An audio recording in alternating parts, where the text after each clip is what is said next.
আমরা দাঁড়িয়ে রয়েছি তালতলা থানার অঞ্চলে একটি স্কুলের সামনে, জানি রাষ্ট্রপতি হাই স্কুল। এই স্কুলটি হচ্ছে একটি বুথ, এবং বুথের সামনেও সেন্ট্রাল কোর্টসের বাহিনীকে নিয়ে কলকাতা পুলিশের তরফ থেকে তালতলা থানার যারা আধিকারিকরা রয়েছেন, অফিসার ইনচার্জ সহ অন্যান্য আধিকারিকরা, তারা বিভিন্ন এলাকায় যেমন রয়েছেন, তার সঙ্গে সঙ্গে আগামী দিন বা তার আগের দিন রিকোয়ারমেন্ট হয় এই সেন্ট্রাল কোর্টসে আমরা জানি। এবং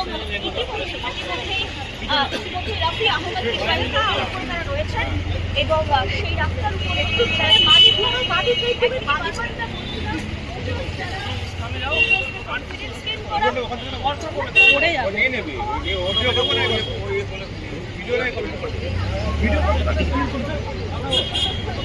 বাঁধে যাবে সম্বন্ধ ধুয়ে যাচ্ছে।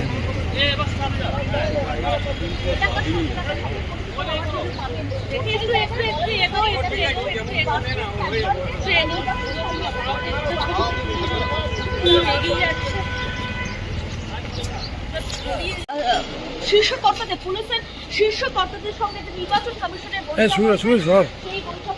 সেই বৈঠকে উঠে এসেছে যে নির্বাচন কমিশন তরফ থেকে ইতিমধ্যে নির্দেশ দেওয়া হচ্ছে যে ফোর্সের যে গাড়ি থাকবে এবং কেন্দ্রীয় বাহিনীর যে গাড়ি থাকবে, সেই গাড়িতে কিন্তু জিপিএস চালানো থাকবে, যে জিপিএস ট্র্যাক করবে ও নির্বাচন কমিশন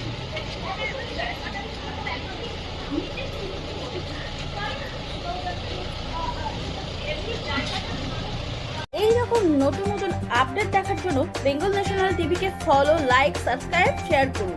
প্রিয় দর্শক বন্ধুরা, আমাদের চ্যানেলের পাশে থাকুন।